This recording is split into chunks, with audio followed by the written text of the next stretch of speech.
kira bagusnya masuk jurusan apa ya, terus kuliah di mana ya?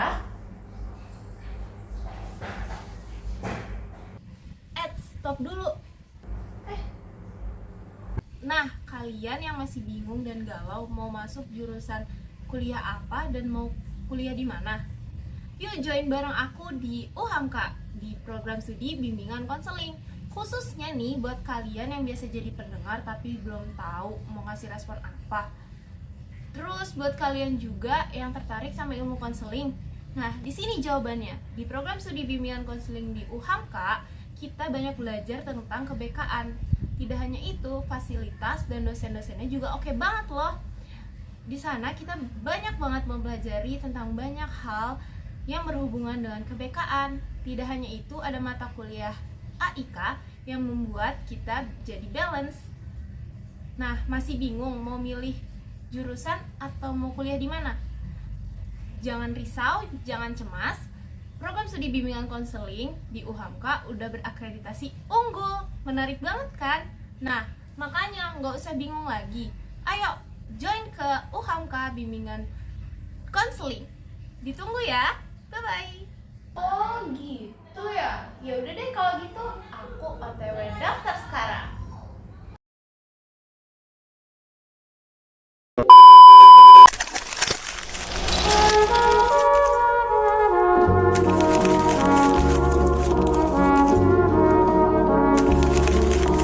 Ditegur saat parkir di tengah jalan. Dalam video terlihat pelaku memarkirkan mobil Honda SR-V hitamnya di tengah jalan saat hendak membeli gorengan. Lantas, ia ditegur oleh perempuan yang mengendarai mobil di belakangnya. Bukannya menerima teguran tersebut, pelaku justru terdengar melontarkan kata-kata kasar hingga meludah di depan sosok perempuan yang menegurnya. Dalam video tersebut bisa kita lihat telah terjadi interaksi sosial antara pengendara dan orang yang sedang parkir. Hal ini bisa kita telaah bersama bahwa interaksi yang terjadi bukanlah interaksi yang positif, melainkan menunjukkan interaksi yang negatif. Interaksi sosial sendiri memiliki definisi sebagai hubungan dinamis yang terjadi di antara individu atau kelompok yang saling mempengaruhi satu sama lain. Interaksi ini bisa bersifat positif atau negatif tergantung pada konteks dan tujuan masing-masing pihak yang terlibat. Dalam interaksi tersebut, sang pengendara menaruh simpati karena melihat kendaraan yang parkir sembarangan akan menyebabkan kemacetan bagi pengendara lain.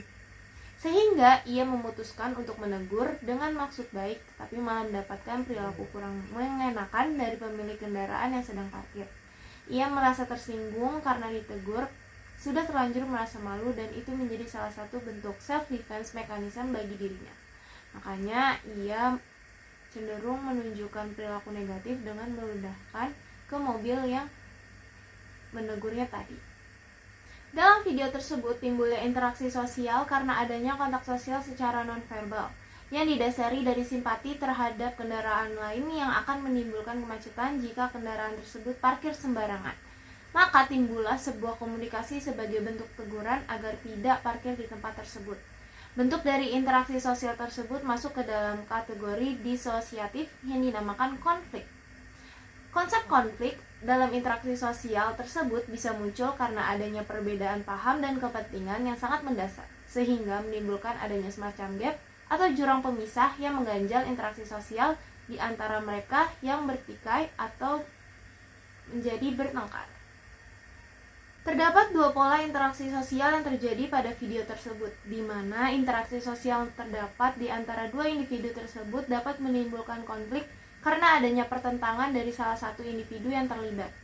Maksud dan tujuan dari lawan individu tersebut tidak tersampaikan dengan baik hingga menimbulkan konflik dari individu tersebut. Pola yang kedua, interaksi sosial bisa terjadi tanpa mengenal batasan apapun. Seperti yang kita ketahui dari video tersebut, bisa kita lihat bahwa dua individu tersebut bukanlah orang yang saling mengenal dan terjadi di pinggir jalan. Hal inilah yang menunjukkan bahwa interaksi sosial bisa terjadi tanpa mengenal batasan. Di mana di video tersebut hal bisa terjadi karena individu ada yang parkir sembarangan, sehingga individu lain merasa terganggu, jadikannya dia menegur individu tersebut. Perilaku yang dilakukan pengendara yang parkir sembarangan itu bukanlah perilaku yang baik, Seperti yang kita ketahui, harus ada simpati terhadap situasi yang terjadi di hadapan kita. Jika mengetahui bahwa tempat tersebut tidak memiliki tempat parkir yang memadai untuk mobil, maka bisa mencari tempat parkir yang lain agar tidak mengganggu pengendara lain. Karena kenyamanan di jalan adalah hak untuk semua pengendara yang ada di jalan. Jadi wajar saja jika ada pengendara lain yang menegur guna kepentingan bersama. Nah, jadi video tadi adalah salah satu contoh dan juga penjelasan terkait interaksi sosial disosiatif. Bagaimana? Kalian menjadi tahu kan? Semoga video tersebut bisa bermanfaat bagi teman-teman. Kurang lebihnya mohon maaf. Wassalamualaikum warahmatullahi wabarakatuh.